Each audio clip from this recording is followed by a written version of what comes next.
नमस्कार, मैं हूं पूजा सिंह और आप देख रहे हैं राजपथ उत्तर प्रदेश। दोस्तों, हाजिर हूं एक नए वीडियो के साथ। आज बात करेंगे बसपा से जुड़े हुए उस पहलू के बारे में जिस पर हमारी तरफ से तो पहले कभी बात नहीं हुई और मुझे ऐसा लगता है कि इससे पहले किसी और ने भी इस एंगल पर बात या चर्चा नहीं की होगी।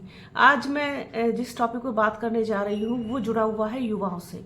और युवा, बहुजन समाज से आने वाले युवा, जाटव समाज से आने वाले युवा, नॉन जाटव समाज से आने वाले युवा और खास तौर पर पश्चिमी उत्तर प्रदेश से आने वाले युवा, उनके सामने इस वक्त एक दुविधा की स्थिति है। एक कह सकते हैं आप असमंजस की स्थिति में है वो कि वो किस तरफ जाए,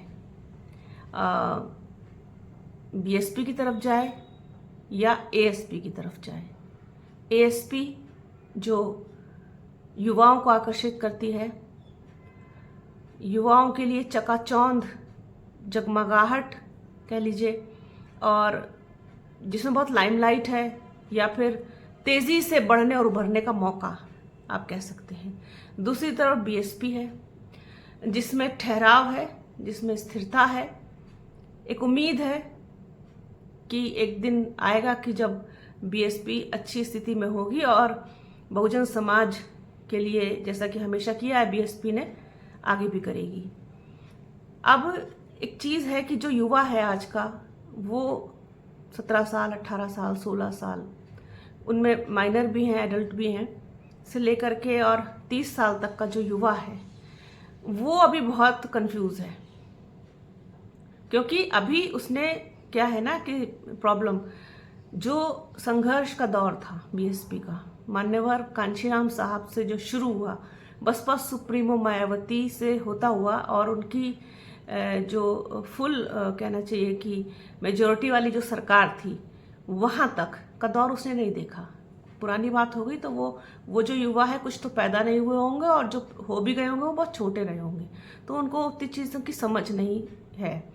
अब क्या है कि जो 35-40 के आसपास आकर के या इससे ऊपर हो चुके हैं लोग, तो वो एक विचारधारा में परिवर्तित हो चुके हैं। उनके जो जितना भी उनका सोचने समझने का आप कह सकते हैं जो परिपक्वता है, वो विचारधारा में बदल चुकी है। विचारधारा कोई 2-4 दिन में नहीं बनती।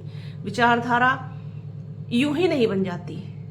जब तक आप परिपक्व नहीं होते, विचारधारा नहीं बनती, उसमें समय लगता है। कोई 2-4 बरस का खेल नहीं है एक विचारधारा बनने में। और जब एक बार विचारधारा बन जाती है, माइंडसेट हो जाता है, तो फिर इंसान कुछ भी हो, भावनावश, दुर्घटनावश, परिस्थितिवश, कभी एक आध बार इधर उधर, या फिर कोई खास व्यक्ति, अपना व्यक्ति ही खड़ा हो इलेक्शन में तो उसकी तरफ चला जाए भले ही, लेकिन विचारधारा पर वो हमेशा टिका रहता है और एक माइंड सेट करके हमेशा उसी के साथ रहता है जिसके लिए उसका विचारधारा उसने अपनी बना ली है, अपना माइंड सेट कर लिया है। अपने विचार, अपने सिद्धांत, अपने आदर्श, अपने उसूल उसने जिस तरफ बना लिए हैं, जिस तरफ वो चलना चाहता है, बस उसी पर ही वो टिका हुआ रहता है।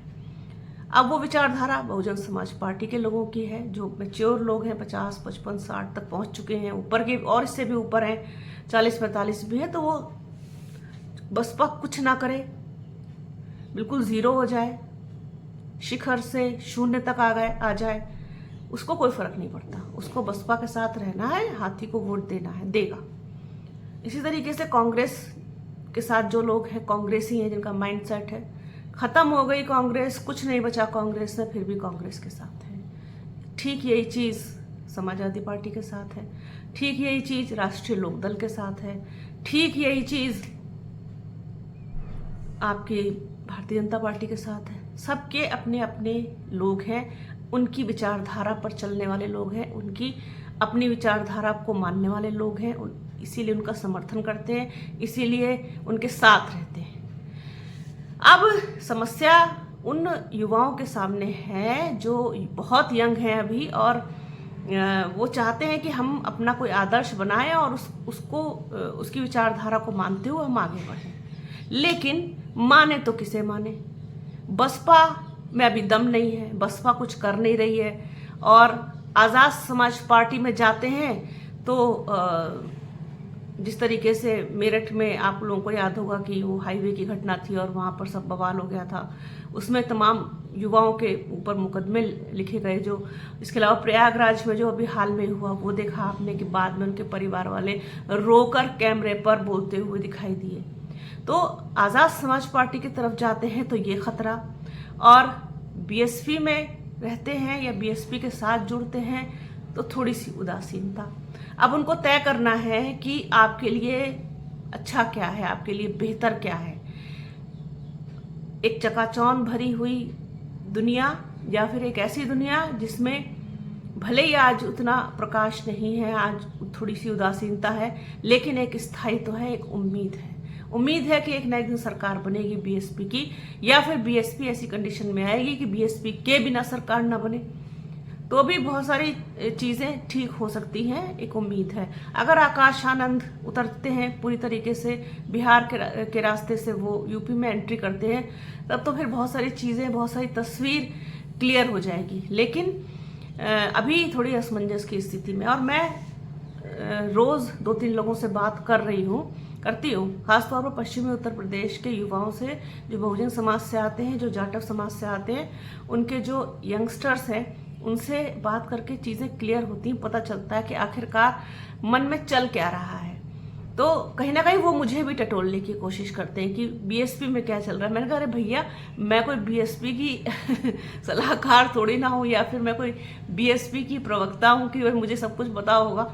एक आहट होती है, एक अंदाज़ा होता है। इतना करते करते करते करते बहुत थोड़ा सा बीएसपी को जान पाई हूँ, समझ पाई हूँ। समझने की रोज़ कोशिश करती हूँ, रोज़ प्रयास करती हूँ कि मैं बीएसपी को, उसके सिद्धांतों को, उसके आदर्शों को, बस सुप्रीमो मायावती को, माननीय कांशीराम साहब को और बाबा साहेब को मैं और अच्छे तरीके से और गहराई से समझ पाऊँ। लेकिन मैंने अपने जीवन में, आपको सच बताऊँ, एक जो अनुभव किया है, वो मेरा अनुभव ये रहा है कि जो अनुभव, वास्तविक अनुभव आपको यथार्थ से जुड़ करके, यानी कि सामने से जुड़ करके मिलता है, यानी कि लोगों से कनेक्ट करके, लोगों से बात करके, मतलब हकीकत में उस अनुभव का कोई मतलब मुकाबला नहीं है। वो आप 100 किताबें भी पढ़ लीजिए तो भी नहीं आएगा। आपको सच्चाई जानने के लिए ज़मीन पर उतर के लोगों से बात करना ही पड़ेगा। तो मेरे पास अपने जीवन का, अपनी पत्रकारिता का जितना भी अनुभव है, उसमें 90% से ज़्यादा एक्सपीरियंस मेरे पास ग्राउंड का है। आपको बताऊं, मैंने जर्नलिज्म की पढ़ाई की है, इसके अलावा भी और तमाम दूसरी डिग्रियां मेरे पास हैं।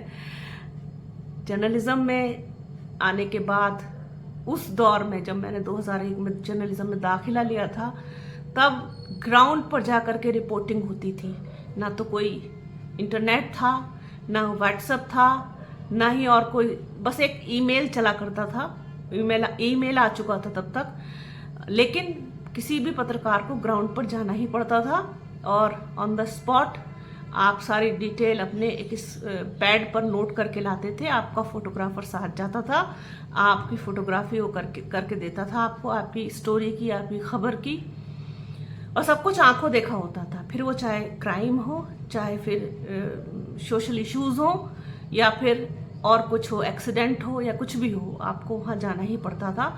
उस तरीके से आप, तो वो अनुभव किसी भी यूनिवर्सिटी में और किसी भी किताब में कहीं भी आपको नहीं मिलेगा, ऐसा मेरा मानना है। ठीक है, आप पढ़िए, महापुरुषों को पढ़ना ज़रूरी है, उनको समझना ज़रूरी है, लेकिन अनुभव कहाँ से आएगा आपको?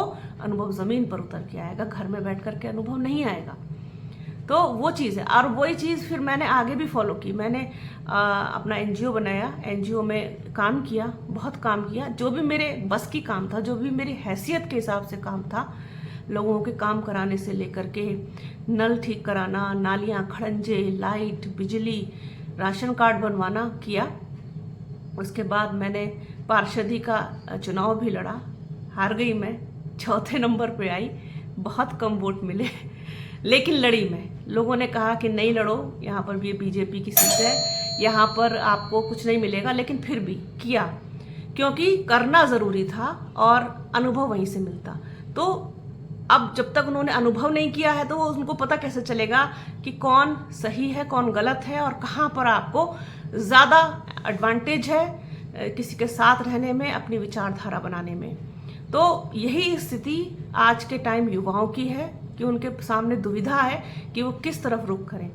तो ये कन्फ्यूजन दूर होना बहुत ज़रूरी है और उसके लिए मार्गदर्शन उनका होना बहुत ज़रूरी है। तो इस पर अभी तक बात नहीं हुई थी, चर्चा नहीं हुई थी, सोचा कि इस पर बात की जाए आप लोगों के साथ। तो आज के वीडियो में फ़िलहाल इतना ही। वीडियो आपको कैसा लगा कमेंट सेक्शन में ज़रूर बताइएगा और हमारे वीडियो को, चैनल को लाइक कीजिए, शेयर कीजिए, सब्सक्राइब कीजिए, बेल आइकन घंटी जैसी आकृति ज़रूर दबाइएगा जिससे कि आने वाले वीडियो का नोटिफिकेशन आपको मिल सके।